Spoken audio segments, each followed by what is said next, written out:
Welcome, comrades and friends. Welcome back to Anti-Imperialist America. I'm your host, Dus James, the Marxist-Leninist truck driver, coming to you live from my humble home in rural North Carolina. We have a great show for everyone today. This is a bit of a first at Anti-Imperialist America.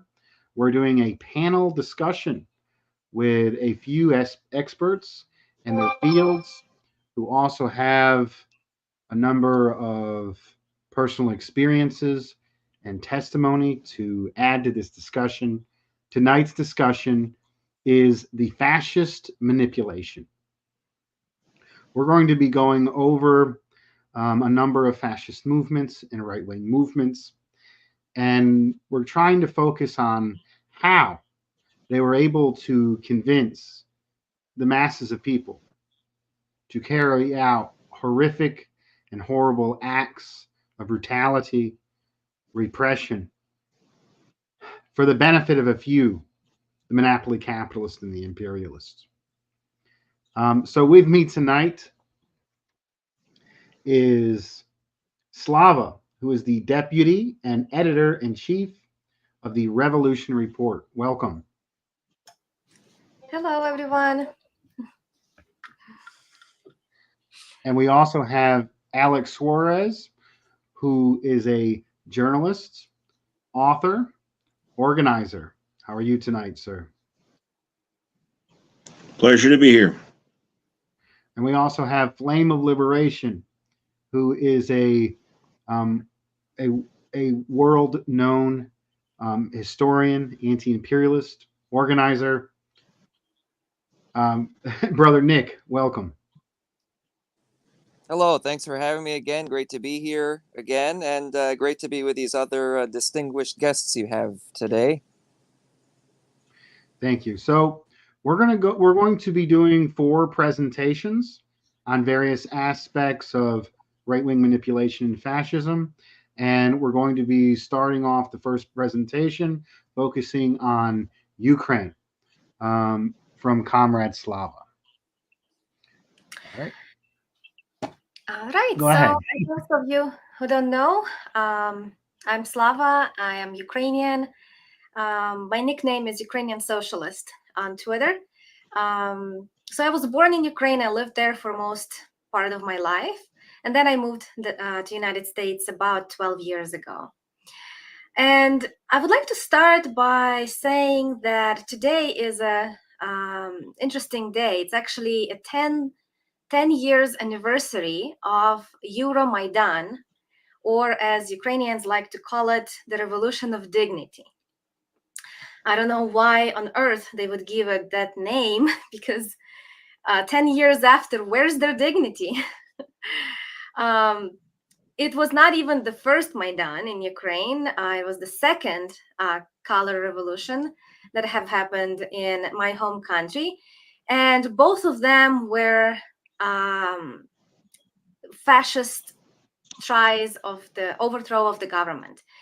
The first one, the Orange Revolution that happened 10 years prior in 2003, was also with fascist elements. But by the time of 2014, that movement of the neo-Nazis in Ukraine really grew out of control, and that's why they were able to achieve what they did. And some people are surprised when I tell them that there are Nazis in Ukraine, because they think it's all Russian propaganda. They say, no, that cannot be. It's impossible. How there can be Nazis in Ukraine? So I usually tell people a little bit of backstory. I explain that, first of all, Nazis in Ukraine didn't just show up in the 21st century. There's a story, behind that. And it all started before World War II, actually. So for those who don't know, Ukraine, between the two world wars, between World War I and World War II, not the whole Ukraine was together. So the western part of Ukraine was together with Poland, and the central and eastern Ukraine were part of Soviet Union. After the revolution, of course, before the revolution, they were part of Russian Empire. and the Western Ukraine was part of Austrian Empire. So after the World War I, Austrian Empire collapsed, and those parts of Ukraine known as Galicia became part of Poland. And that's where the fascism started growing. So the Ukrainian nationalists basically, they were trying to resist any sort of a foreign government, right? They wanted independence. And at first they were fighting with the Polish government and then with Soviets as well. And I'm sure you've heard the famous Stepan Bandera. He is like the father of Ukrainian fascism. Unfortunately, right now in Ukraine, lots of young people, they adore him. They consider him to be their hero. And they even say this uh, greeting, right? Slava Ukraini, which means glory to Ukraine. Unfortunately, I share the name with this slogan. So every time I meet people and they ask me for my name, they want to say Slava Ukraini.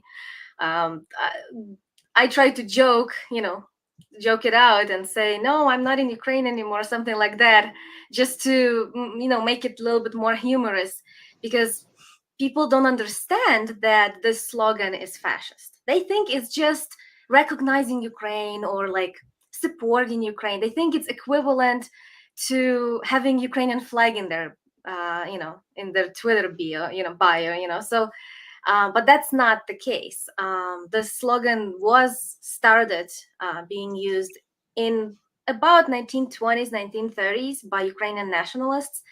And ever since, Ukrainian nationalists have been using this greeting. And when someone says Slava Ukraini, the other people reply Slava Heroyam, which means glory to the heroes. And by those heroes, they mean Stepan Bandera, they mean Shukhevich and other leaders of the two organizations that were the most prominent, or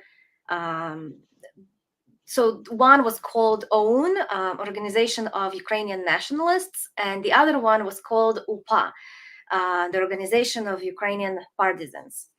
And these two groups were the Nazi collaborators that are guilty of killing thousands and thousands of Polish people, Jewish people, socialists, communists, everybody who didn't agree with their nationalist agenda.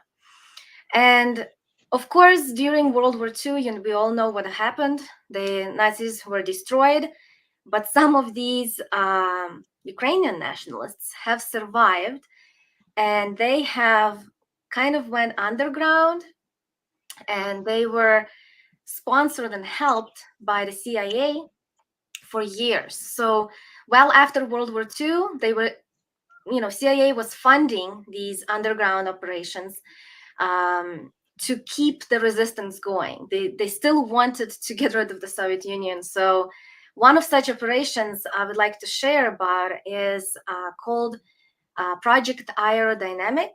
And I'm going to share the link to the CIA document that went declassified in, I think, 2007. So I'm going to share it in the chat for those who want to take a look. In this document, the CIA really described what was happening, who was working, what exactly they were doing. One of such guys was called Mykola Lebed, and so he was the head of OUN organization, the Organization of Ukrainian Nationalists, and he was one of those like top leaders who gave orders for massacres. And he was actually helped to move to New York, and I think it was late 50s or something like that, or 40s, in 40s. So he moved to New York, and he was not prosecuted for his crimes for being a Nazi. He was helped to open a company and actually take over this project aerodynamics. So he was from New York, directing all the stuff that was happening in Ukraine, especially in the western part of Ukraine. And this has been going on to like um, late 60s, 70s. This guy lived in New York until 90s, died like in his ripe old age. Nobody bothered him. Like people didn't even know that there's a Nazi living next door. Kind of like this guy, remember a month ago, Yaroslav Hunka in Canada, in the parliament, they invited him and they like, here's the hero. He was fighting against Russians. They forgot to specify that because he was a Nazi. That's why he was fighting Russians. And I don't know if that was like a blatant mistake on somebody's part, or they just didn't care. They maybe thought nobody's gonna, pay attention to that part because, now for everyone, Russia is bad. So he must be hero if he was fighting Russians. And people don't know history that much. So they just, they thought nobody's going to catch it. But unfortunately for them, people did pay attention. And right now, I've heard there's a extradition request for that guy, even though I don't know if he's gonna survive it because he's like 98, I think, or something like that. But still, there's lots of Nazi collaborators from Western Ukraine who were helped to move to Canada and to United States, specifically in the city where I am right now in Chicago. There's a huge Ukrainian diaspora living here, and there's even Ukrainian village in like almost the center of the city. So most of those older Ukrainians who live here in Chicago, they honor Bandera and other Nazi collaborators. They have not just the Ukrainian flag hanging on their houses or when they are marching or have protests, but they also have the Nazi flag, which is black and red. Same as in Ukraine. So when the revolution was happening, the Maidan, I'm sure you have seen pictures and videos how all of those right-wing Nazis, they were just marching with Bandera portraits and also with those flags, black and red. When I was already here in United States when 2013, in the end of 2013, it was starting. And at first, I didn't realize that it was like a coup starting to happen because, people had like organic grievances. The government was corrupt, so people started protesting. And at first, someone may think it's organic. But then when I started seeing like torches, Bandera portraits, and those flags, I'm like, this doesn't look organic. This doesn't look right. There must be something behind it. And also, one thing that lots of people don't know, in the beginning of those protests, there were also like some socialists and communists joining the protests. There were unions who were coming out and joining, but they were like really fast. They were taken over by these fascists and nationalists, and there were like a couple of parties who took lead. One of such parties is called Svoboda, which means freedom, and that the leader of that party, his name is Oleg Tyahnebok. There is a multiple pictures of him doing the pose, the gesture of Heil Hitler. So people have seen it and they still disregard it. They think it's an innocent gesture, but we all know that it's not. And we know that after the so-called revolution, or to be correct, coup d'etat, have happened, it didn't bring any good for Ukraine, unfortunately. We knew as Marxists, we know when fascists take over, it cannot bring anything good. But people did have hopes. They thought, Ukraine will join EU finally. They're gonna become part of NATO. The only thing is, right away the civil war broke out. The Ukrainians initiated it because the east, those two states in the eastern Ukraine, they, Donbass area, they didn't want to put up with this new government. So they wanted independence. And of course, the Ukrainian puppet regime didn't want to give it to them. So they started fighting. They took, they went on them with tanks. And what's interesting, they called that anti-terrorist operation, right? Like right now, Ukrainians are mad that Russians are calling it special military operation.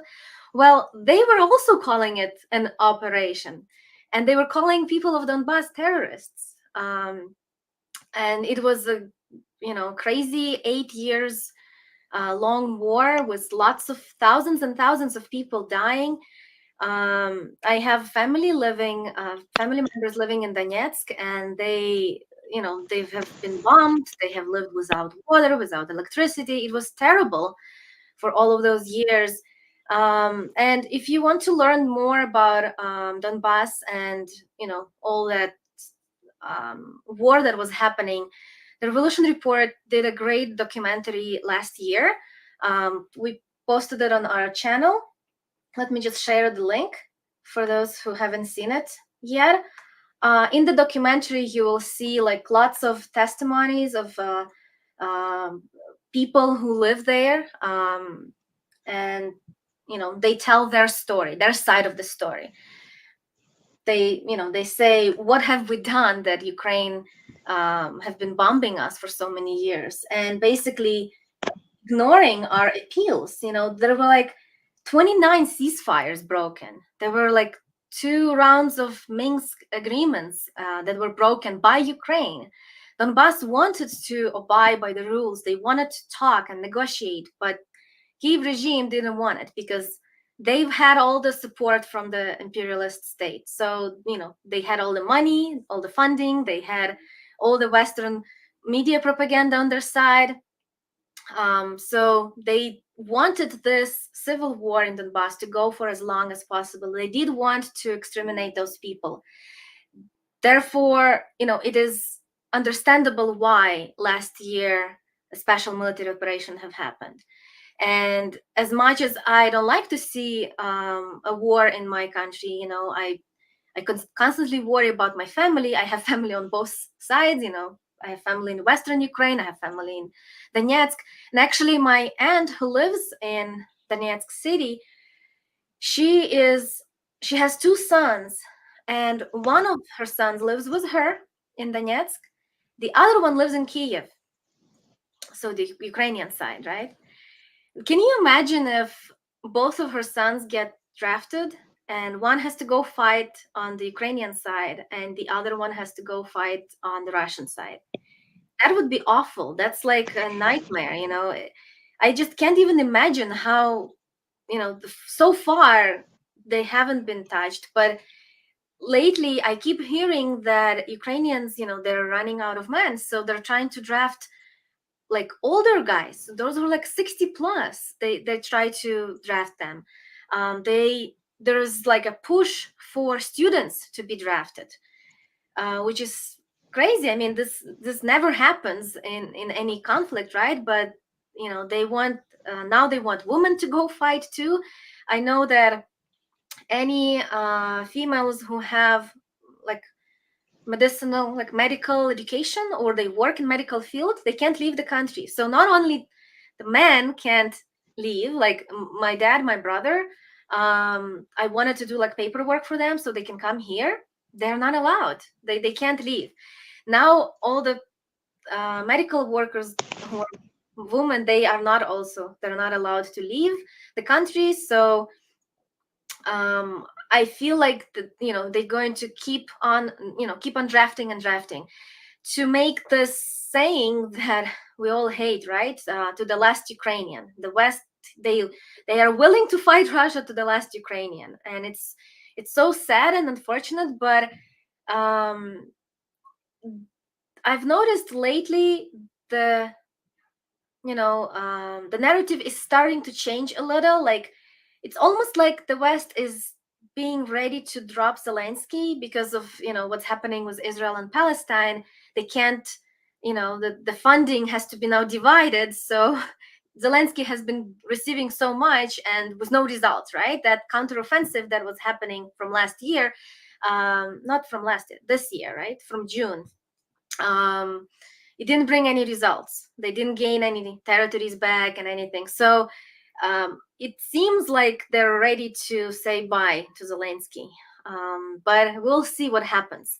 They're starting to portray this what's going on in Ukraine as a stalemate, but I don't agree with that narrative because we all know what stalemate is, and obviously Russia is winning. As far as we can see, they did get 4 states. Crimea is also still Russian, and there's no chance for Ukraine to getting it back. So um, how can they even argue for a stalemate? It's obvious that Russia is winning in this war. um, for a while, Ukraine was winning the informational war, but as I said earlier, things are starting to change a little. And I just hope that more and more people will, learn about exactly what happened 10 years ago on Maidan. They'll learn, that those Nazis that are right now in Ukraine, they have exactly same ideology as their grandfathers during World War II. It's not like some new form of fascism. It's exactly the same thing, just maybe wrapped in a new cover, anti-Russian cover. But even back then, it was also anti-Russian. It was just anti-Soviet. Now they don't bring Soviet Union anymore. They just hate Russians, and that's what's driving them in this conflict. So that's all I wanted to say, Dust. Bring it back to you. I'm gonna unmute. Okay. Um, thank you so much for that presentation on fascism in Ukraine. Um, my heart goes out to you with your family and the situation there. So we're going to turn it over now to Nick, Flame of Liberation, who is going to give us more information on the history of fascism.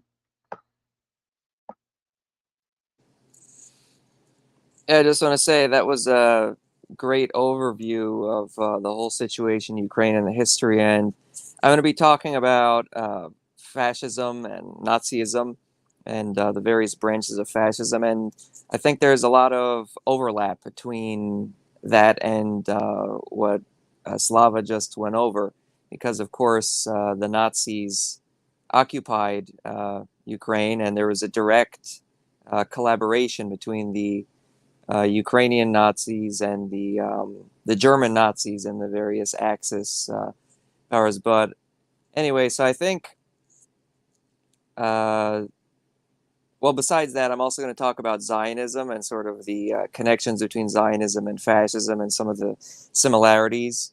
But I guess I should start off with fascism in Europe, going at it chronologically. So I think a key aspect of fascism, in my view of it, is that it's basically an attempt to create a fake populism to serve the establishment. Um, but that's sort of very vague. I mean, there's a lot of things that could fit that that isn't necessarily fascism. But I think a key aspect of it is the concept of class collaborationism. So, in every example of fascism that we've seen, from Italian fascism to Nazism to Phalangism in Spain, or the various other smaller fascist movements like the Iron Guard in Romania, there's always within it the concept of class collaborationism. And this, I think, is very important because fascism often tries to portray itself as a anti-establishment force, and even in a lot of cases a socialist or quasi-socialist force. But the fact that it advocates for class collaborationism, I think, is a perfect example of how it is not, and it's in fact in the service of the ruling class.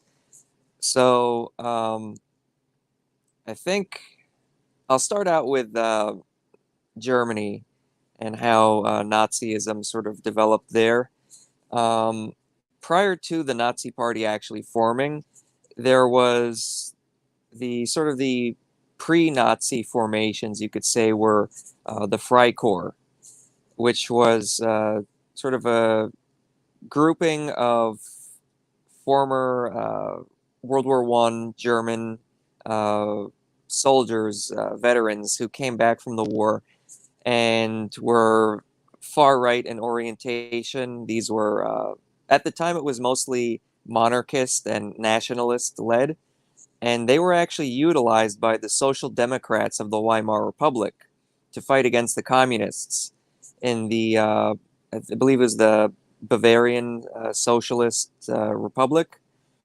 And so this is actually an example of how liberalism opened the door to fascism, and how liberalism, these social democrats, rather than allow for an actual socialist revolution, which was going on in Germany, they allied with these far right reactionary forces to destroy the possibility of socialism. And they used these Freikorps to kill people like Rosa Luxemburg and Karl Liebknecht, and basically killed the socialist revolution in Germany, utilizing these far right reactionary forces. And this goes completely against the liberal narrative and Trotskyist narrative of what happened in Germany, because the liberal narrative and the Trotskyist narrative tries to blame the quote unquote Stalinists for not allying with the Social Democrats. But I think this shows perfectly well that, in fact, it was the Social Democrats that aligned with the fascists or the proto fascists to prevent the rise of socialism in Germany. And so I think the Freikorps is a very good example to start out with the foundations of Nazism in Germany, because basically all of the Nazis, the top Nazis, were in the Freikorps prior to the Nazi Party. Before they were Nazis, they were Freikorps basically, because Nazism really didn't exist yet. And so you had the SA, or the brown shirts, who were at the forefront of the Nazi movement, and they claimed to be National Socialists, quote unquote. And you sort of had a quote unquote left of that, which came to be known as the Strasserites, and who were the sort of ideological leaders of them were the Strasser brothers. And I'm sort of zooming ahead, skimming over a lot of this history, but when the Nazis eventually came to power, they actually purged this section of the party of these sort of true believers who actually were naive enough to believe that the Nazis, who their whole career basically was oriented in fighting against communism and socialism and organized labor, somehow these Nazis were actually socialists themselves. According to the Strasserists. So these were like the true believers who actually thought that Nazism was going to have some working class orientation. Well, they were all killed in the Night of the Long Knives. And I think that showed that Nazism was completely in the service of the ruling class, and how this idea of quote unquote National Socialism was actually just a cover. And it was to establish a fake populism and to try and hijack the credibility of the term socialism, and to try and hijack any naive sections of the working class that they could.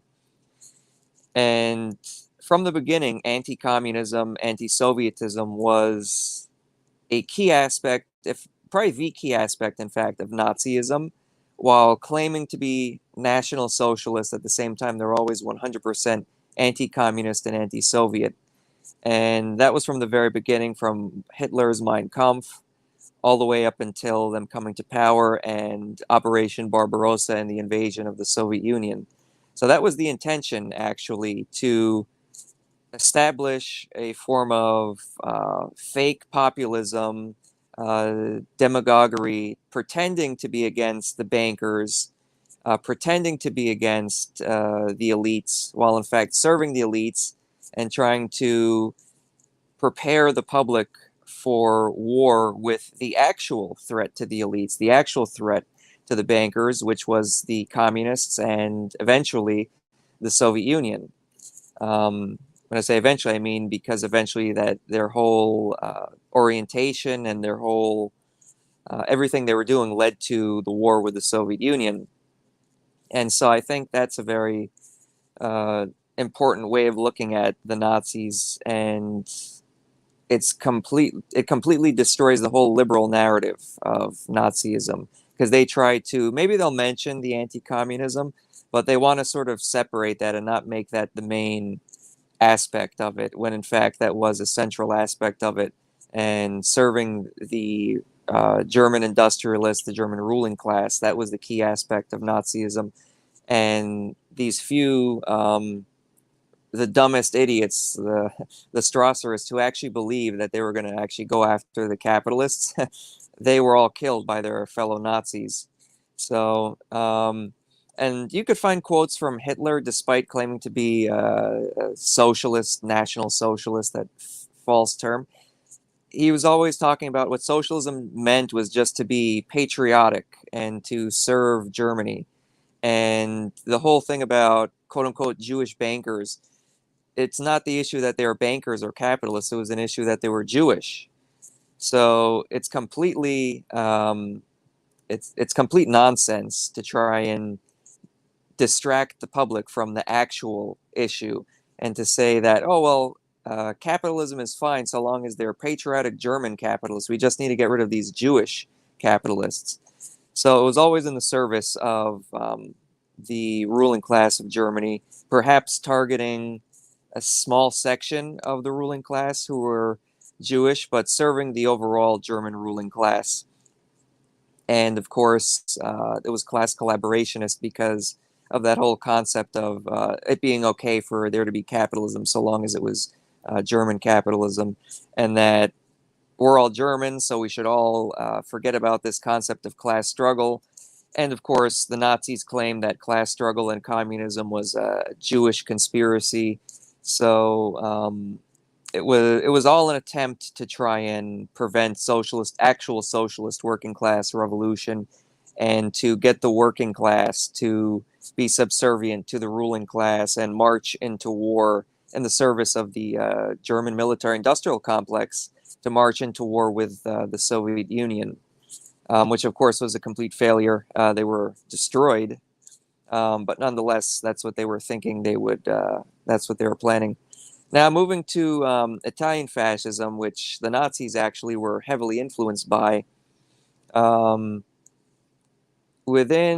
Similarly, the backbone of the fascist movement in Italy was made up of the World War I veterans who formed the Black Shirts, and became led by Benito Mussolini, who was a former socialist, but had basically had renounced socialism because he felt that Italian socialists should support Italy in World War I, going against the concept of internationalism. And coming out of there, he was, after World War I, he was basically a nationalist, um, in the hire of the ruling class. And actually, British intelligence, in fact, documents have come out showing that British intelligence was actually funding him as well. And so with the Black Shirts, they began, after World War I and the Great Depression, the economic crisis, the communists were organizing similar to in Germany, and the Black Shirts were utilized by the ruling class to attack the communists, attack the socialists, attack organized labor. And what was one of the key uniting ideological principles of fascism? It was this concept of corporativism, sometimes translated as corporatism, which sort of gets confused. A lot of people um, take this quote from Mussolini and actually kind of take it out of context, not to what it actually means, and it sort of gives people a misunderstanding of fascism. It sort of cheapens it. This quote from Mussolini where he says, "Fascism is the merger of state and corporate power." And when people hear that and repeat that, they sort of think of that in the modern context of corporations and private companies. But that actually isn't what he was talking about. Corporativism is class collaborationism, the idea that there would be state bodies that would take the employer and the employee and they would basically engage in class collaborationism, guided by the state. So the idea being that the state would take the workers and the capitalists and guide them together for the service of the state. So it's actually not the merger of corporations and the state, because in capitalism that's always the case. The state and corporations are always working together. So when people take that quote and misunderstand it, it actually cheapens it, because then all capitalism could be defined as fascism, because there's always the merger of state and private capitalists. That's always been the case. So corporativism or class collaborationism, that was really, from the economic standpoint, the key aspect of fascism, and how it completely differs from socialism or communism. And so, under this guise of patriotism, we all need to, similar to Germany, Italian workers and Italian capitalists need to come together for the service of the nation. And these communists who are trying to carry out class struggle, it's some foreign conspiracy to sabotage the country. That's what they were saying. And eventually, the king of Italy basically handed over the reins of power to Mussolini to rule the country. And similarly, from the beginning, anti-communism was a key aspect of it. And like in Germany, the whole point of it was to create something new, some kind of strange quasi-revolutionary ideology to compete with communism, to serve the ruling class, because communism had such an appeal with German working class and the Italian working class. The ruling class realized that they needed some kind of distraction, some way of causing an ideological confusion and creating basically a violent gang in their service to fight against the communist force.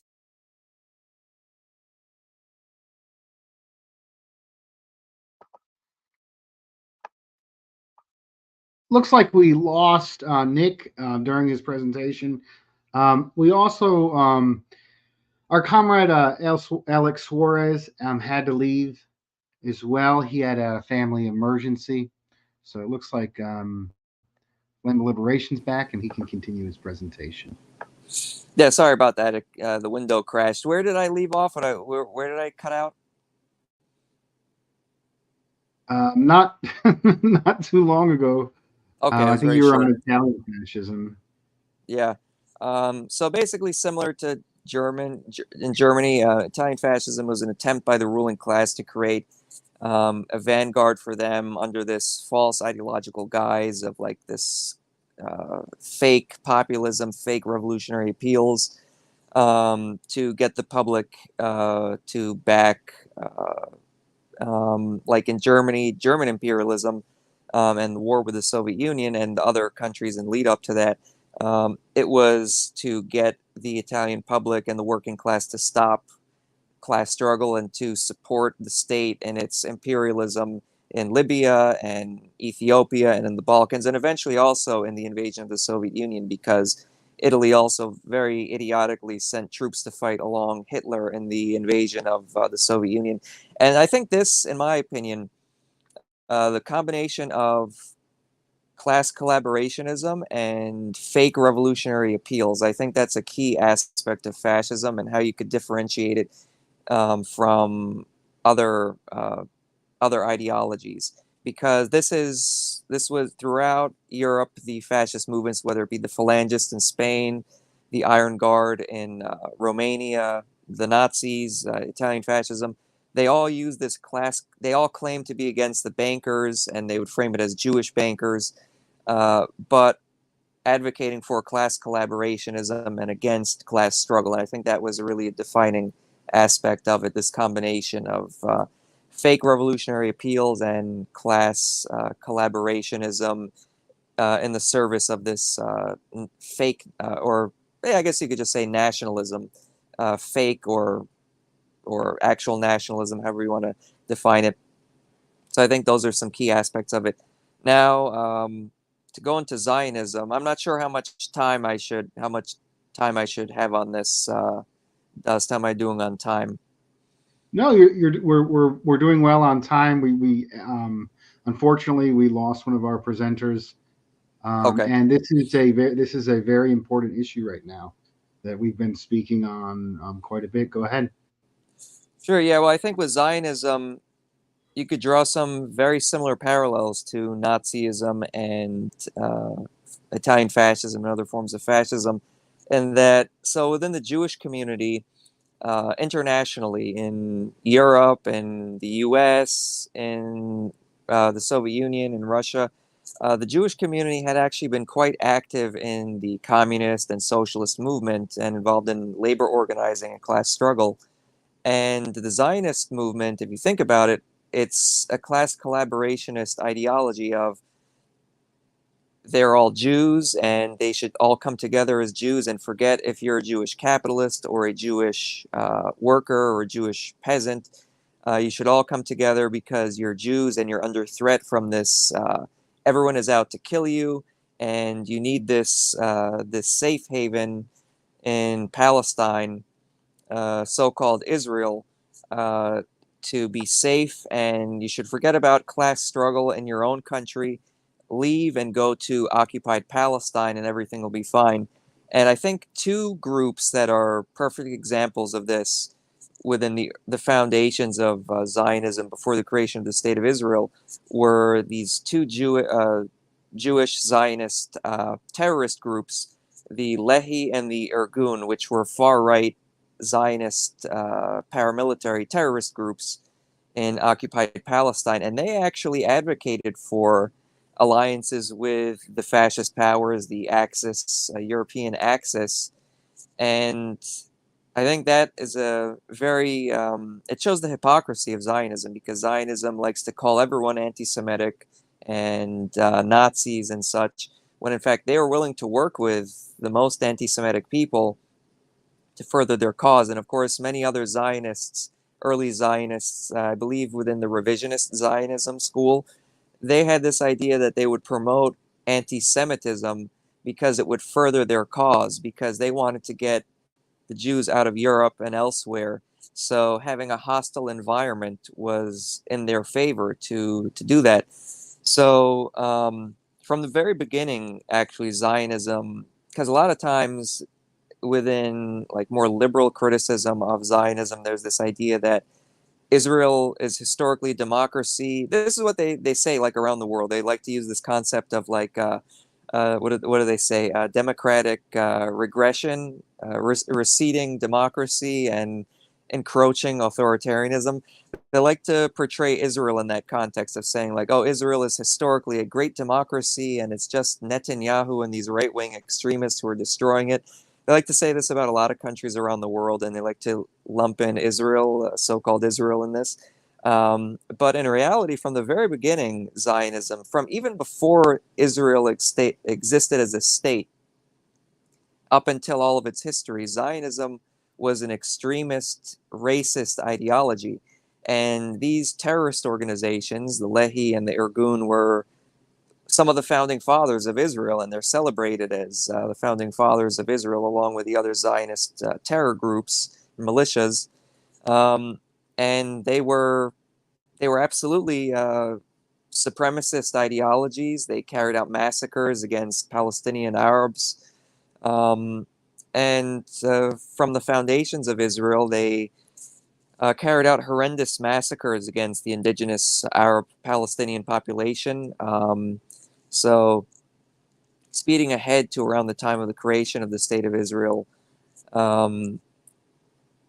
they carried out one of the most famous massacres was the Deir Yassin massacre, which I think is very important to emphasize, because there's this narrative, imperialist Zionist narrative, that oh, the Arabs just attacked Israel and it was the Arabs' fault and the Israelis are just always defending themselves. Well, before any Arab army in self-defense attacked Israel, the Deir Yassin massacre took place, which is where Zionist terrorist groups massacred Palestinian civilians. And there were similar such massacres going on throughout Palestine, because from the very beginning, for there to establish a so-called state of Israel, they had to, similar to any settler colonial project, similar to in the U.S. with the massacre of the indigenous people of North America, they carrying out genocide and ethnic cleansing was a necessity from the beginning. You can't establish a so-called Jewish state on an Arab land when the population there are all Arabs. So from the very beginning, they were carrying out genocide against the Palestinians, and from the Deir Yassin massacre all the way up until what we see going on in Gaza today, there were loads of these sorts of massacres carried out in different ways. Now it's a high tech genocide going on, where they use the most sophisticated bombs and weaponry provided to them from the U.S., but this line of genocide has been going on from the very beginning. And so, tying Zionism back to fascism and not Nazism, I think a common thread is that there's the racial extremism, the genocidal intent, but also the class nature of it. It's an attempt to get rid of the class struggle, disguise the class contradictions within, in the case of Germany, the Germans; in the case of Italy, the Italians; in the case of Zionism and the Jews, it's disguising the class contradictions within the Jewish population and trying to lump all Jews together, and in the service of imperialism, because Zionism is a tool of U.S. imperialism and British and European imperialism. And we see that very much today with why the U.S. fully backs Israel, despite it being making the U.S. look obviously horrible around the world. It's done because it's in the service of U.S. imperialism. It prevents Arab unity, because Palestine, occupied Palestine, so-called Israel, is right in the heart of the Arab world. So it's basically, it's a dagger to cut the Arab world and keep the Arab world divided. And Israel attacks all of its neighbors. Previously, it attacked Egypt constantly. It attacks Syria to this day constantly. It attacks Lebanon constantly. It's attacked Iraq constantly during the Iran-Iraq War, of course. Israel bombed Iraq and was supporting Iran against Iraq, and bombed the Iraqi nuclear facility in Al-Sarek. So Israel is very much in the service of U.S. imperialism, and I think that's a key thread within fascism, Nazism, Zionism, is that it's this ideological tool used to rally support within the community to serve imperialism and the ruling class. Okay, I'm gonna pull my. All right, thank you, Nick, very much for that important information. I'm seeing a lot of uh, parallels between the two presentations so far, as far as the history of Nazism and unfortunately how it's been used in Ukraine to attack an enemy of the imperialist, the Russians, who have been giving trade and making alliance with the oppressed nations. Unfortunately, our comrade Alex Suarez had a family emergency. My prayers go out to him. Brother, I hope things get better for you. I'm going to go into a presentation now focusing on fascism in the United States.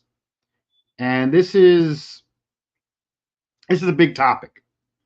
I'm not going to exhaustively go over the history in the United States. I'm going to instead focus on what I have to offer, which is largely my personal experiences with activism as a communist, as a revolutionary within the last 15 to 20 years of my life.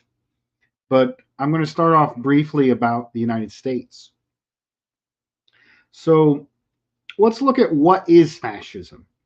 And I believe it was best summed up by both the two great communist and anti-fascists themselves, Clara Zetkin and Georgy Dimitrov, who came up with this very short definition.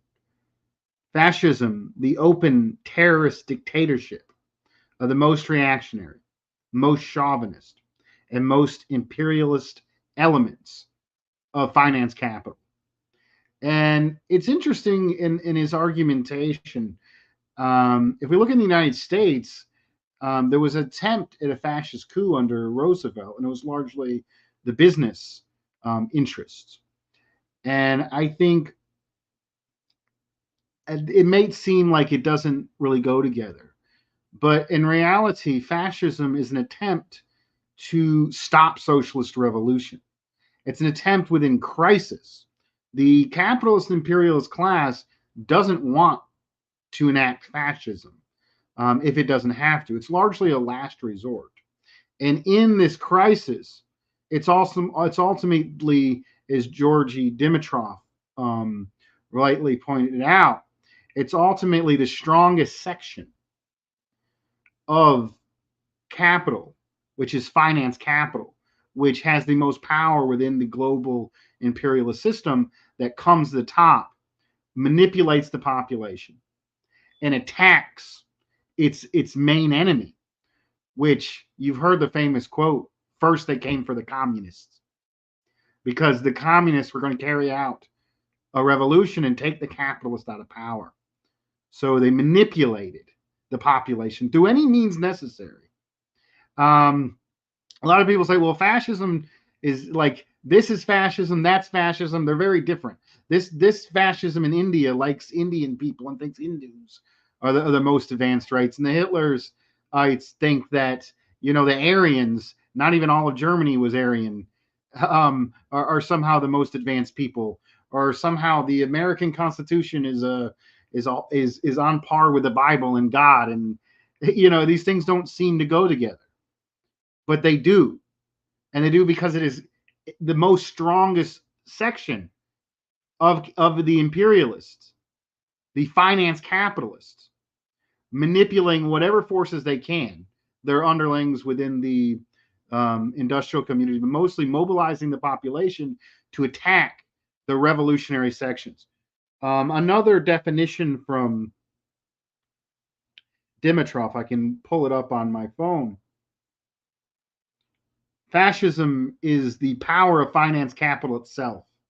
It is the organization of terrorist vengeance against the working class and the revolutionary section of the peasantry and intelligentsia. In foreign policy, fascism is jingoist in its most brutal form, fomenting bestial hatred of other nations.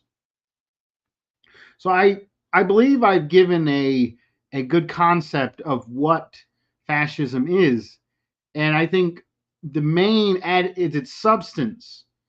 It is finance capital trying to stay in power, manipulating the population by whatever means necessary, using the most vile and disgusting racist elements of a society to mobilize people for their aims, to carry out their enemies, to stop a socialist revolution. But not only do they use the most vile elements to manipulate the population. Here's another quote from Dimitrov. Fascism, oh no, wrong page. Let me bring it up. Here we go. What is the source of the influence of fascism over the masses? Fascism is able to attract the masses because it demagogically appeals to the most urgent needs and demands.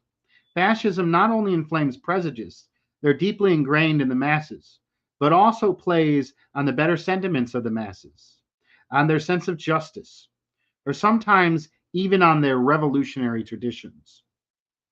So not only does it use racism, but it can manipulate positive and real contradictions. If we look at Germany, fascists wouldn't be able to come to power if it wasn't for the poverty of the German masses and the failure of the Social Democrats to address those problems. So, as Nick pointed out earlier, both the fascists and the weak, supposedly left of the capitalist government are both working for the same group of finance capital, industrial capital, monopoly capitalists. On a whole, one fails to improve conditions, and then when the crisis eventually comes out, they use the masses in whatever way possible to manipulate them to try to stay in power. So if we were trying to apply this to the American context, it's interesting because the United States is, as Frederick Douglass would say, the most hypocritical country in existence.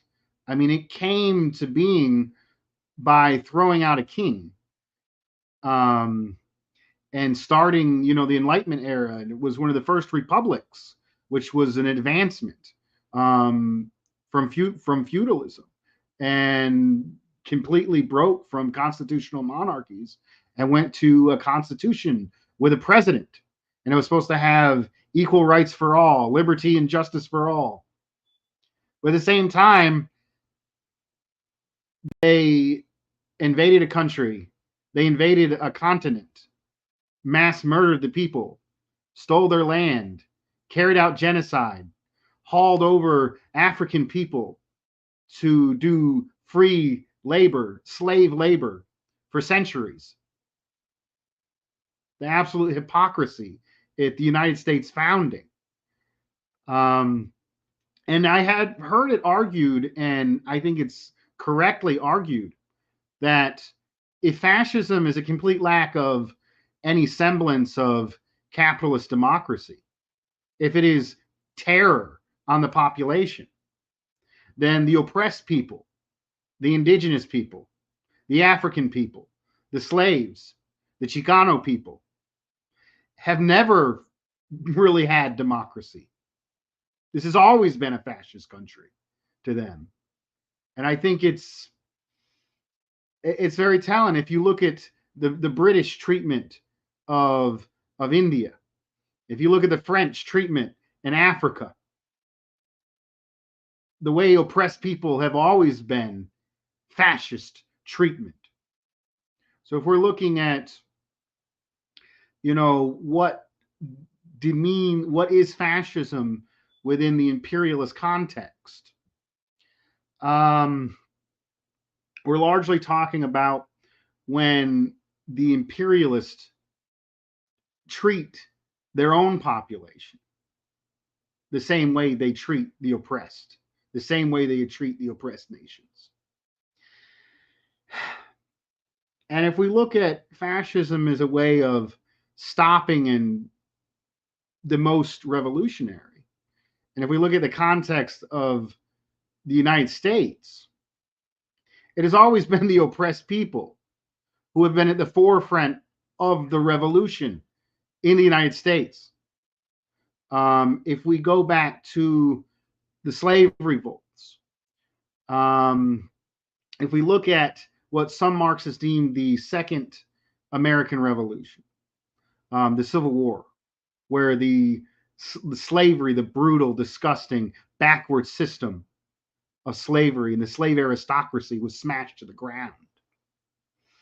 It was the freed slaves themselves that were the turning point in the war. If we look at great heroic figures like Harriet Tubman, who was the first woman ever, not to mention first Black woman to command U.S. troops to help put down the slave owners' aristocracy.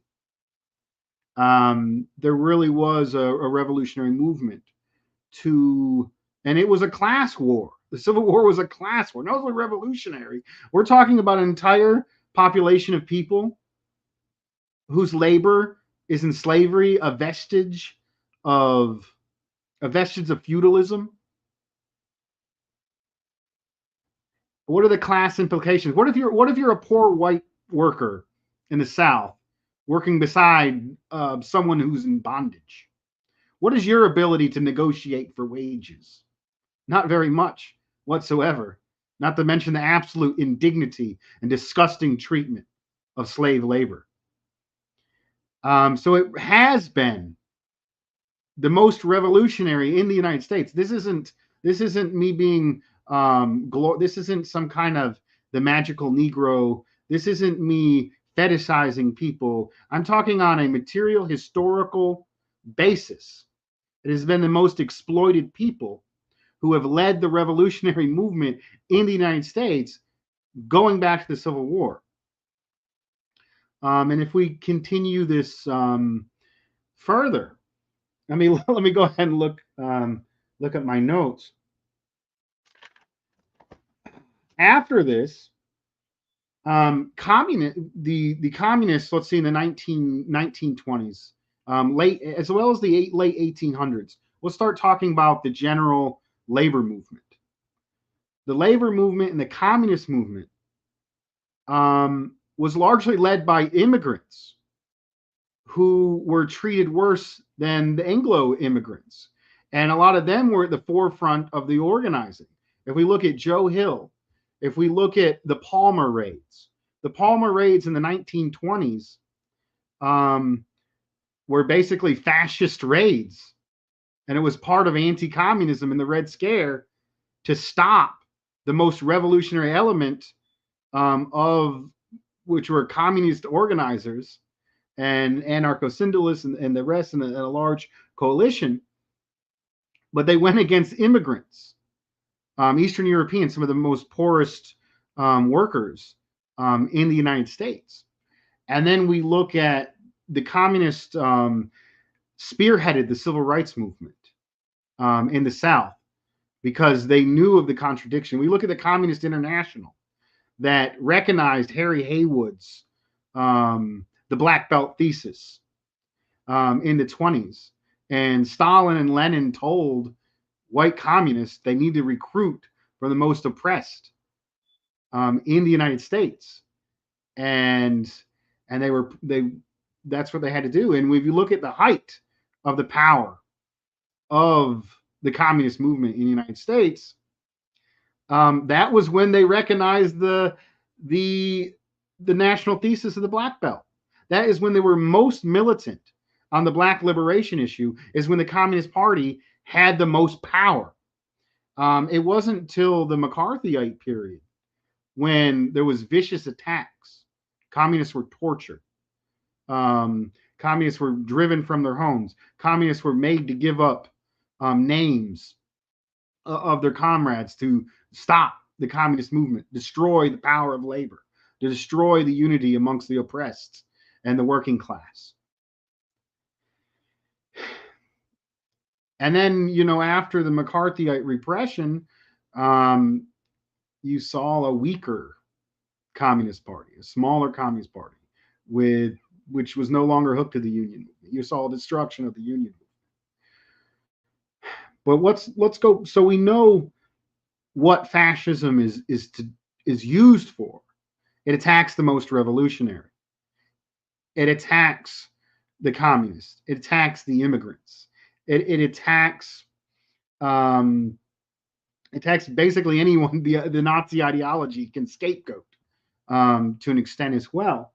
But if you look at American fascism, you look at the KKK and the Ku Klux Klan, it's largely built up with the white identity and white supremacy, which was used to justify the slaughter of indigenous people, slavery of Black folks, and also the lynchings of Black people. The masses of white people took part through the spread of white supremacy to murder and keep the masses of Black workers in subpar and horrible conditions which lowered wages for all workers, including white workers among them. When you look at the Ku Klux Klan, I saw there was this poster of the Ku Klux Klan. Hey, good black workers, don't work with the communists. The communists are bad. They're stirring you up.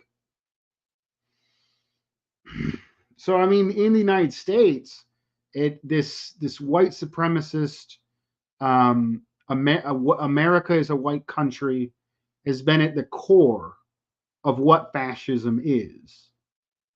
And it's also had a strong nativist sentiment. It's also had extremely anti-immigrant, going all the way back to the Red Scare in the 1920s. And we also, something that's not mentioned much about the United States, not only the treatment of indigenous people, but the treatment of Chicano people, of Mexican people, where 1/2 of Mexico and 1/3 of the United States was stolen from Mexico, and the predominantly indigenous population, Spanish-speaking indigenous population, those states weren't even allowed into the country until there was Anglo dominance within those governing systems, and there was segregation in their own homeland. You can see signs where it says no dogs, no Mexicans. And this was Mexico not too long ago. So I went over the definition of fascism. I went over the contradictions and the hypocrisy of American democracy. And I'm gonna bring this up to some of my experiences, and that's starting with the Tea Party movement. If we look at the Tea Party movement, well, first of all, I was in high school. I was just graduating high school and going to college during the 2008 crash. During the 2008 crash, if we notice, it's the failures of the liberal portions of the capitalists that create the conditions for the fascist. And if we look at, there was probably the height of the labor aristocracy in the United States was about 1968, which was there was an anti-colonial revolution in the 1960s and 70s. There was anti-colonial revolutions all over the world. There was the anti-war movement in the United States. I think something that's not mentioned about the anti-war movement in the United States is not a lot of people know that the largest anti-Vietnam War protest in the United States actually was organized by working class oppressed Chicanos in the form of the Chicano moratorium. So the Mexican American people, the Chicano people, have been at the forefront of the anti-imperialist movement. So let's fast forward to the Tea Party with the worsening conditions after the fall. One of the primary people that the Tea Party, which had some libertarian ideas, which actually are linked to fascism. There's a very strong link between libertarianism in fascism, particularly in the United States. And that's the idea that a lot of libertarians, they're okay with the police. It's usually, libertarianism is largely a petty bourgeois ideology in the United States. Property owners, small business owners, people who actually go in and out of the working class. They might get a business, lose the business, have a farm, have a business, work for another business. So their situation is somewhat precarious. But libertarians believe, like a lot of Americans, they're temporary embarrassed millionaires. And that little bit of power over themselves, they're able to identify with the elites, with the super rich. And the super rich, are leaders of the white supremacist system that colonizes oppressed peoples here. And instead of going after the small business libertarians, going after um, big business, going after the big banks, who are the targets of the libertarians?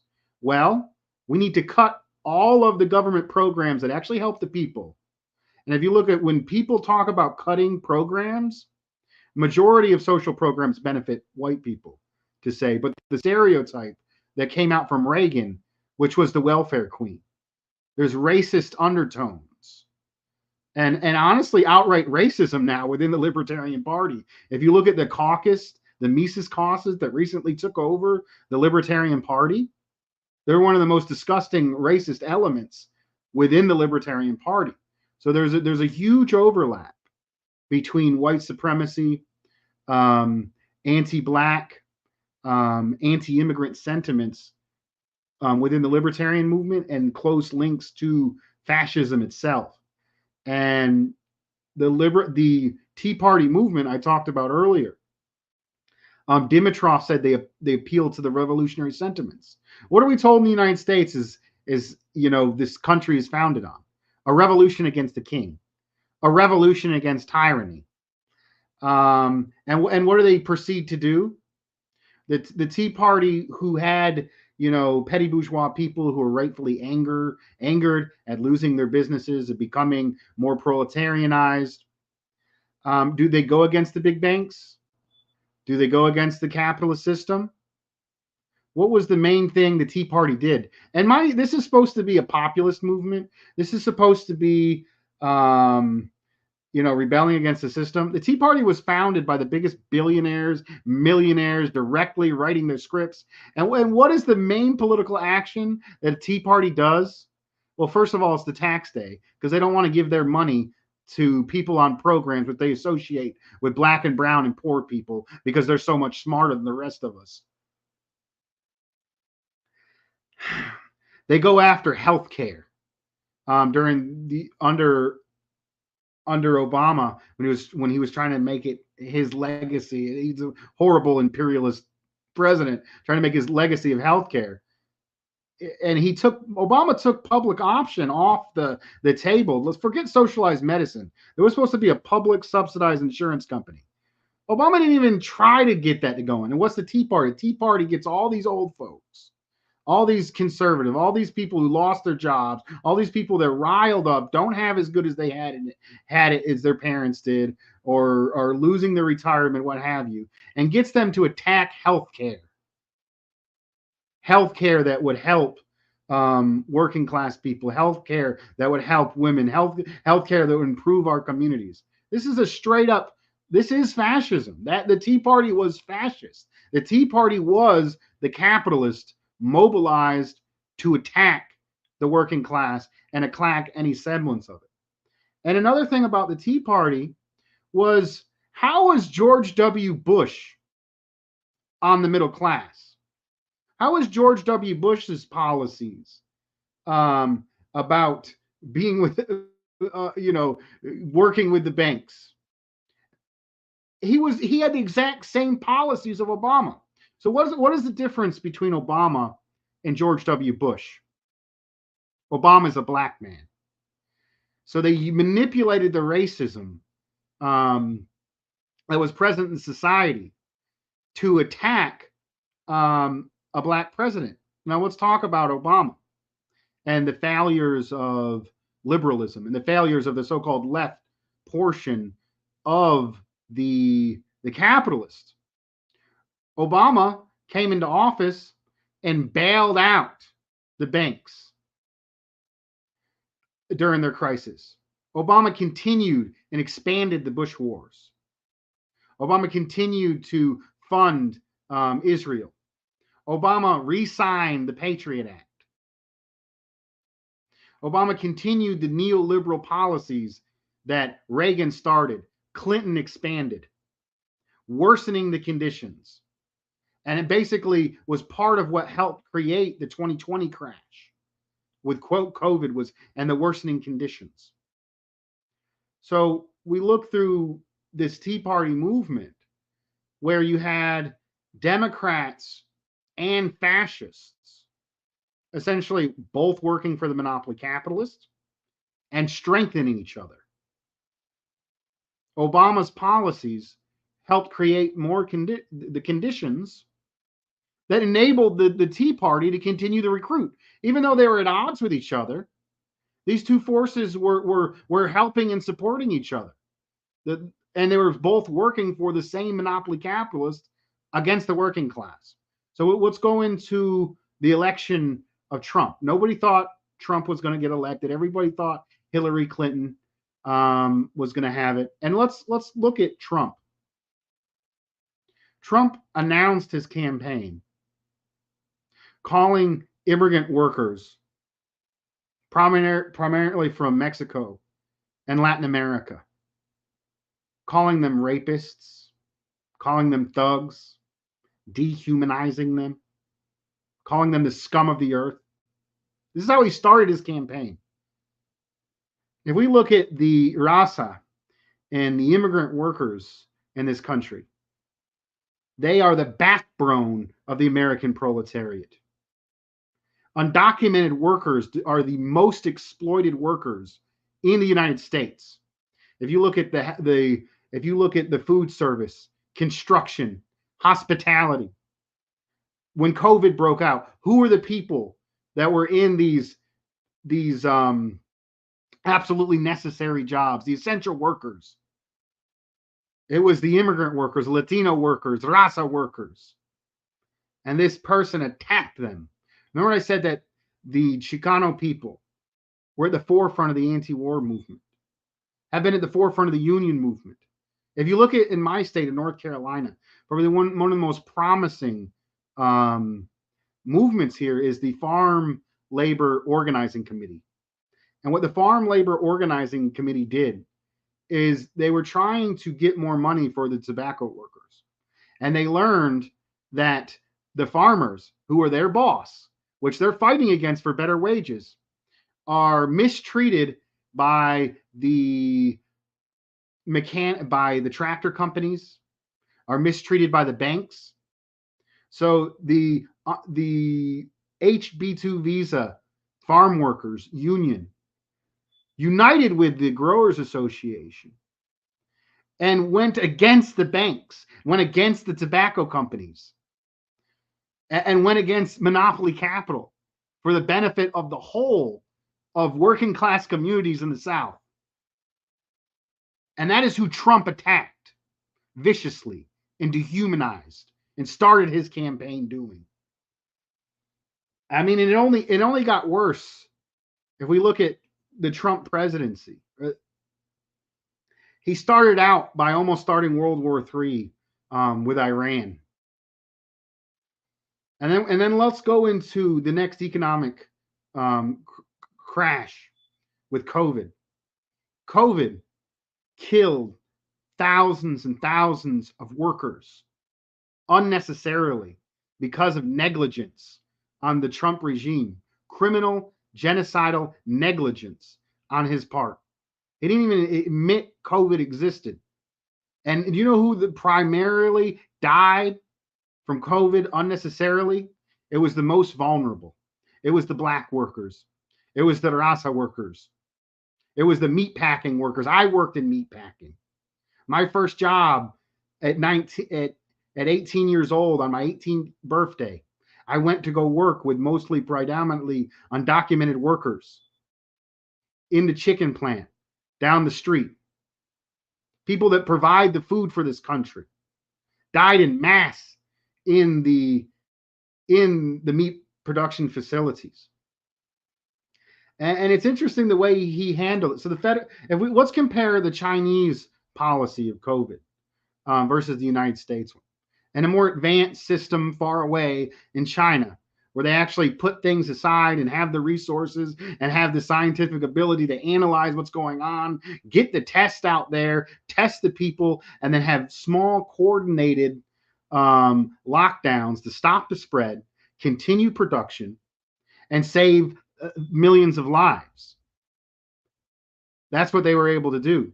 Completely the opposite in this country. Trump, who is supposed to be, America first, what did he first do in the COVID crisis?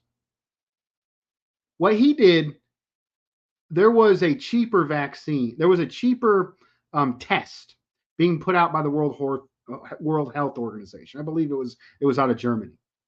And instead of recognizing COVID as an issue, buying up the cheap, effective tests from the World Health Organization, Trump waited until U.S. companies could make a test that was less effective, a test that was more expensive, so U.S. corporations could profit off of the COVID crisis.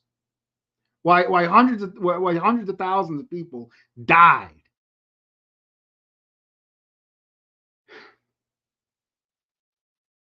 So America first. What America first is he talking about? If they would have bought the World Health Organization tests, and they could have tested and found out and done some quarantines, as China did, it would have saved the hundreds of thousands of American lives. What America first is he talking about? Trump is in with big pharma. Trump is in with big capital. That's what he's there for. If you look at the shutdowns under Trump, when the budget was coming up for renewal, he says, "I'm not doing the budget. Shut down the federal government." And when Trump was willing to shut down the federal government, were they going to stop the military? We're going to stop the aid to Israel?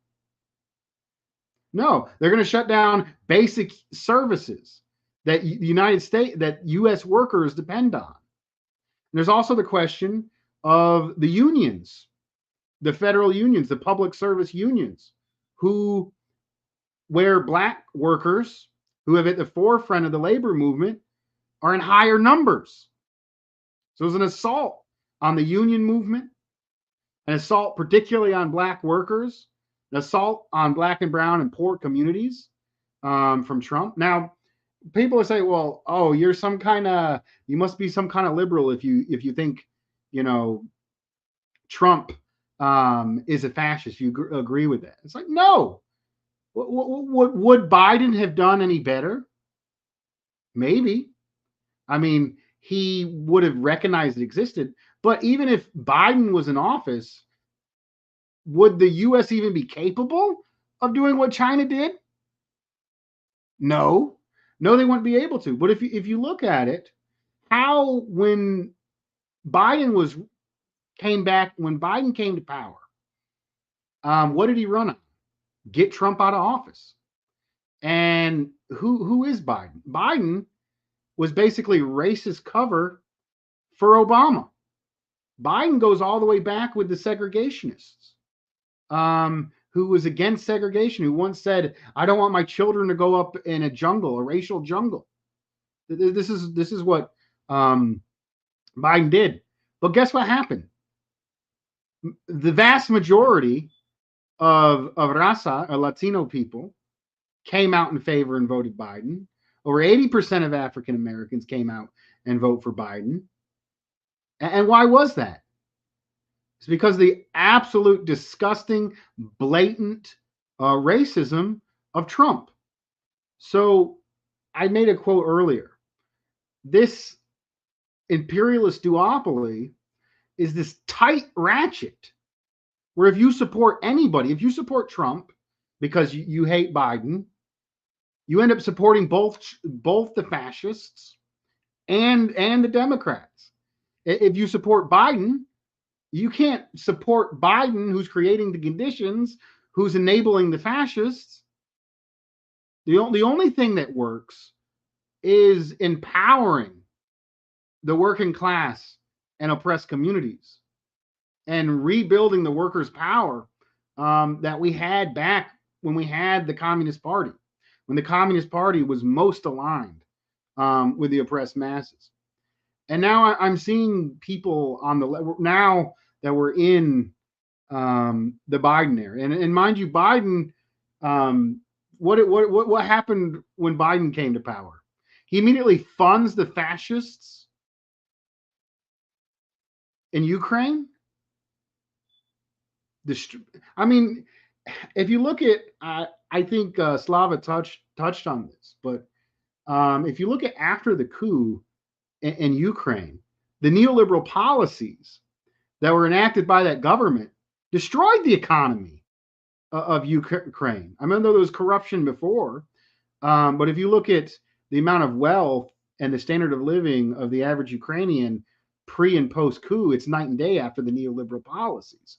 So the same neoliberal policies they've been doing in the United States, they pushed on the people of Ukraine after they allowed the Nazis to come to power. So we have this thing where basically the fascist tools and proto-fascists like Trump. I don't think Trump's regime was fascist, but I do think Trump personally uses fascist rhetoric, uses fascist appeals.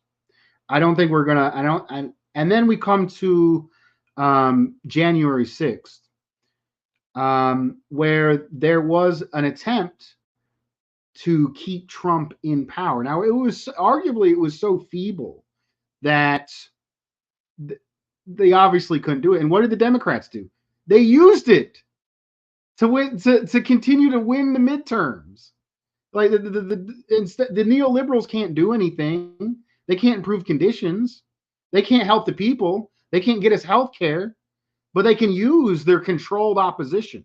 Now, a lot of people don't look at that Hillary actually funded Trump because she thought that she was going to win. But if you look, and well, maybe that was a gap, but no, if you look at the Trump candidates, were continually backed by the Democratic Party, even after the Trump victory. So we've gone through a proto-fascist in office to a neoliberal now, and conditions are just continually getting worse. And now we're coming up on the next election season, and we have some of the most disgusting right-wing candidates ever since the Tea Party. You look at people like Nikki Haley. I wrote them down. You look at DeSantis and others. They're unprecedented appeals to white supremacy, unprecedented appeals to expand the executive office power. We're closer to fascism than ever before, even though Biden was elected. And we have elements of the left that prefer Trump. We got these weird elements within the left that see Trump as a legitimate anti-establishment figure because there was a court case against him. And I'm like, even the master sometimes is going to hit its dog. It's still its dog. It still works for him. Trump is still working for the monopoly capitalist. I mean, it is ridiculous to anybody. I mean, I know, I'm not going to mention them by name. You got people saying right now, we got to do all possible to get Biden out of office. Like Trump was even better. And then you got the flip side of that. You got the liberals and the so-called leftists and socialists who said we got to do everything to get Trump out of office. And they backed up behind his campaign, essentially further dividing and splitting the population. And I think we got to get back to basic solidarity. We need to empower the oppressed nations. We need to create unity. We need to oppose racism. We need to oppose libertarianism. I don't think we're going to win the anti-war movement or build the anti-war movement by appealing to racist libertarians. I think we got to get back to the core of what has been beneficial to the working class in the United States, which has been the unity of the working class and oppressed against the capitalists. I know I went on for a while. We're coming up on our ending session, but let's get into some discussion. Maybe we can start. Maybe I'm going to bring this into a. Oh, wrong way. There we go. We're going to bring us all up on screen. Everybody can unmute, and maybe we can get a reaction from Slava first, both on Brother Nick's presentation as well as my own. Sure. Yeah, I wanted to bring like some parallels between, the Zionism and what's happening in Ukraine. I'm not sure if you have seen these videos of Netanyahu. Like he had several interviews where he was talking about the land. Like land is the most important thing to them. And the exactly same kind of sentiment is going on in Ukraine when Ukrainians are talking about why they're fighting Russians and why they want Donbass. They're saying it's their land, so we can see the similarity. They don't care about the people who live on the land. The Ukrainians don't care that Donbass people don't feel themselves Ukrainians. They don't want to speak Ukrainian language. They want to be with Russia. They identify as Russians. And the same way with Zionists, they don't care about Palestinians. That's their land. They've been living there for generations, and they want to have freedom of life and live the way they want to. So that's you can see that fascism, it's not only connected with it has elements of racism and chauvinism, and it also has this element of just power over the land and not caring about the people. And similar to what you were talking, Dust, about the United States, I know it's so easy to criticize Trump because he's an idiot and he was just saying everything he was thinking. He couldn't filter himself. But I want to kind of bring this point that Biden is just as bad. I mean, they're in it together. That's what I'm trying to say. Um, they just make it look like they're opposite, they're different, but it is the same system. And I don't think if Trump would have been president, the war in Ukraine wouldn't start. He says that he's anti, he would stop it, but definitely not.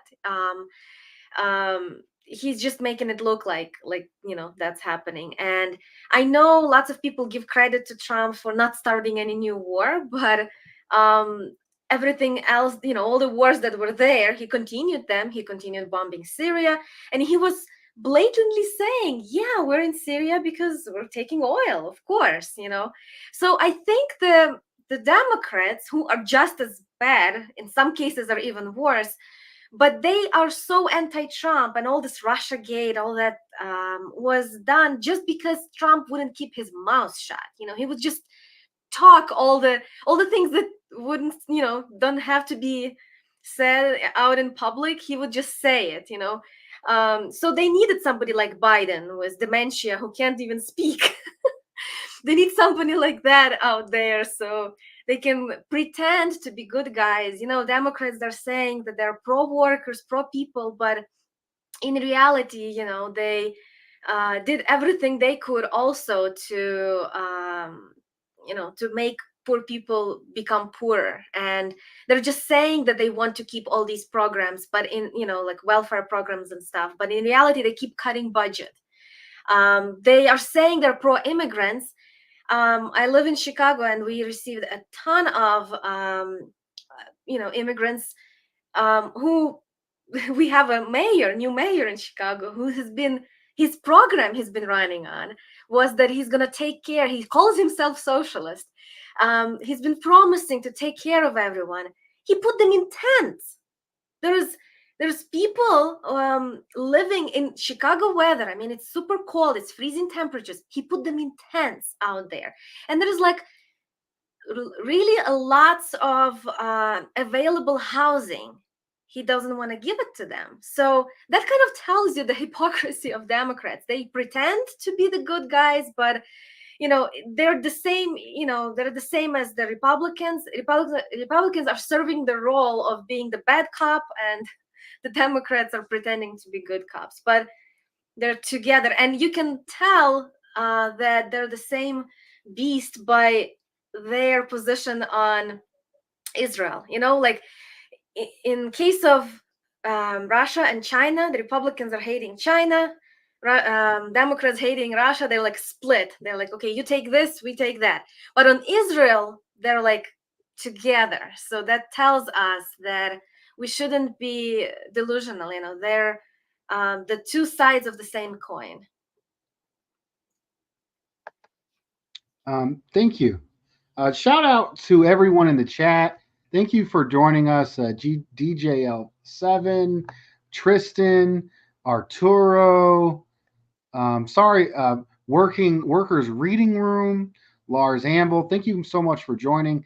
If you guys have any direct questions for anybody on the panel, that would be appreciated. Let's go to Comrade Nick of Flame of Liberation. Maybe a bit of your first reaction or any of your reactions to either of the other presentations. Yeah, I think that was a very good parallel that Slava just made between the Zelensky regime and the Zionist regime in Israel. They have this concept of the land.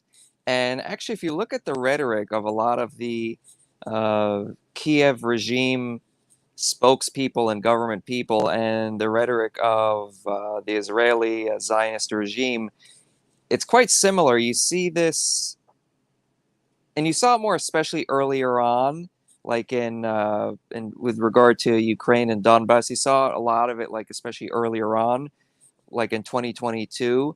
This genocidal rhetoric about we're going to kill all of the Russians. They use these slurs for Russians, and we're going to kill them all. They're beasts, orcs, right? They're famously referred to them as the Russian military and Russians as orcs. Similarly to the situation in Palestine, you look at the Zionists and their statements now about Palestinians, and they're putting out like these propaganda, Nazi level propaganda videos with these children singing about how they're going to flatten Gaza and kill all the people of Gaza, and in a year they're going to, all the Israelis and their version of Lebensraum, they're going to go in and live in Gaza.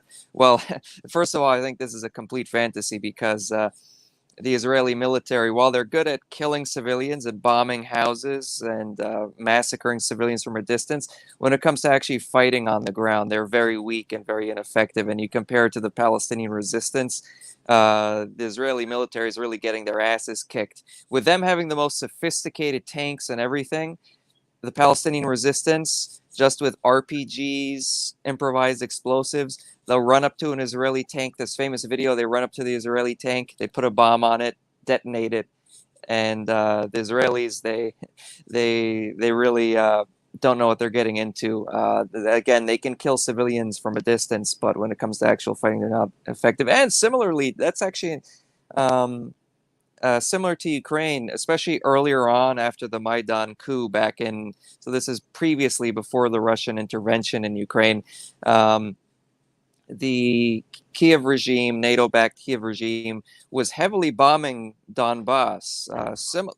Not nearly on the scale of what's going on in Gaza now, but they were killing a lot of civilians in Donbass. But then when the actual fighters on the ground went in, they were very ineffective. They would like surrender in mass because they didn't, in that case at least. So this is a big difference, I would say, is that in the case of Ukraine and Donbass, it's really the same people, just some people with a totally different ideology who want to think that they're different from the Russians. So in this case, when the Ukrainian military went in, they didn't want to go in and kill their own people. So a lot of them surrendered and defected en masse. So that's when they needed these neo-Nazi paramilitaries to go in and do the job because they were like ideologically driven. That might be one difference in that in Palestine, with the Zionists, they are like foreigners who've been imported there by the British and the U.S. To occupy it. But I think that's a very interesting parallel with the this concept of the land and the Zionists famously talked about a land without a people and a people without a land. That was a talking point of theirs, and I think this concept of land is very much very similar to the Ukrainian fascist project and the Zionist project. As far as like the differences with the Democrats and the Republicans, I think at the end of the day, the way I like to put it is they're each worse in their own way. It's like some people want to say that the Democrats are worse, like these stupid MAGA communists, quote unquote MAGA communists. Frankly, these people are the dumbest of the dumb, in my opinion, and they're really just an online phenomenon. It's hardly worth addressing. You see them a lot online, but when it comes to actual in life activism, you don't really see them. They want to say like, "Oh, we got to support Trump," because they'll take some statement of his out of context and try and say, "Oh, he'll be a friend of the multipolar world," when in reality, even when it came to Russia, he was more hostile towards Russia than all of his predecessors. He killed Russians in Syria of the Wagner group. He gave weapons to Ukraine that Obama wouldn't give. So there's possibly some truth that the Democrats are harsher on Russia and the Republicans are harsher on China. But at the end of the day, both of them are completely against both Russia and China, and including Trump in that. His record proves that. But I think that should be investigated a little bit more, why it is that one side is more hawkish when it comes to China, one side is more hawkish when it comes to Russia, because that is sort of interesting. But I think it is a little bit of a superficial thing because, again, at the end of the day, they're each both against both Russia and China. And yeah, I think, when you were talking, Dust, it reminded me of the conversation we had on my channel about that country music song, how they part of the propaganda to get to fool white workers is to demonize black people, and there's this trope of the welfare queen and all this stuff, and we went over that a lot in that video. I would recommend people check that out, that video from, I think that was in August, and it's on that country music song that went viral. But besides that, yeah, I think this was a very good discussion so far, and I hope people learn. I think people learned a lot from it. It's going on later than I promised. Are you guys both able to stay at least another 5-10 minutes so we can wrap up? Yeah. Okay. I know some of the speeches, we were only supposed to do 10-minute speeches, but I think this was a very good and progressive discussion. I'm sad by Suarez not being able to present. I mentioned DeSantis, but Comrade Alex Suarez was a substitute teacher in Florida. And it's my position that even though Trump's regime wasn't fascist, although he's personally proto-fascist, makes fascist appeals, was rightfully hated by the population as a blatant racist, and then used his controlled opposition to essentially support the Democrats. If you look at a lot of this, I mentioned that the conditions for oppressed people are fascists. If you look at the Black Belt South, and you look at the gerrymandering of African American districts or African people districts, their voting power and democratic rights simply don't exist. I mean, if you go back to Tennessee, where they actually took the very few representatives that black voters were able to get, mind you, the majority of the populations in a lot of the southern states are actually predominantly Democrat. Like in North Carolina, the majority of the people in North Carolina are Democrats, but the state is all Republican. The state legislators, all because of the gerrymandered districts. I mean, if you look at the prison states in Louisiana, massive, basically slave colonies, no education. I would argue that a lot of the governments in the South are fascists. The state governments on the state level are fascist, and the most populated state, Florida, under DeSantis, who's running for president, he gets far right organizations from the suburbs and goes in and observes black teachers in black communities and make sure they don't teach anything they don't want them to. I mean, this is things are not good in the South with these state governments. I know we went over. It's 10 o'clock. I think that's going to be my concluding remarks. Um, maybe if Slava, if you want to give some remarks, and we'll have Nick give us the last word. I just want to say that if anyone of the audience would like to learn more about fascism, I would like to recommend this book I recently read. It's called Fascism and Social Revolution by Palm Dot. It's a great book. Was written in 1930s, so during the formation of fascism, and it basically explains how the fascism was able to come to power first in Italy, then in Germany. Really great book. We were studying it at Chicago Workers School recently, and I really like it. And the other one is about Ukrainian fascism. It's called Fraud, Famine, and Fascism by Douglas Tuttle. It's a great book about a myth of Holodomor. I'm sure you've heard about this. Ukrainians claim that Stalin killed 7 million Ukrainians. He starved them intentionally, so they're claiming it was a man-made genocide, but it's actually a myth, and it has its roots with Hitler's Germany. So the Nazis had started this myth, and then the American fascists have spread it, and Ukrainians have picked it up, and it's all written here in this book. So highly recommend for anyone who wants to learn more about fascism and also fascist manipulations of how to revise history, because they're really good at it. See, Comrade Nick, any concluding remarks? Yeah, I think as far as recommendations for Zionism, the history of Zionism, I have on my channel an audiobook from a Palestinian Ba'athist who was involved with the Palestine Liberation Organization and who was actually assassinated by the Mossad, I believe, in Lebanon. He gave an excellent speech, which has been, you can find it, it's in the form of an article now, called The Historical Roots of the Imperialist Zionist Alliance. And you can find that on my channel. I have the audiobook of it, and I also have a text of it, which I can upload onto Twitter for those of you who are interested in finding it. I'll post that.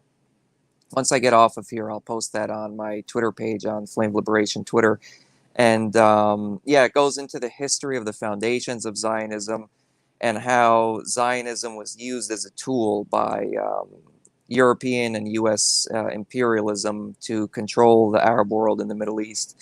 And I think another good work on regarding Nazism and Italian fascism is Black Shirts and Reds from Parenti. That's, I think, a very good book as well. Um, and yeah, this has been an excellent discussion, and I look forward to. We should have more panels like this in the future. I think this was very good. Hopefully, our other comrade can also join us in the future ones. Okay. Sorry to everyone in the chat. We were unable to get to your questions. Thank you so much for joining us. I always end Anti-Imperialist America with a very short ritual. If everyone could raise their fists and repeat after me, all power to the people. All power to the people. Thank you. All right. Good night, everyone. Good night.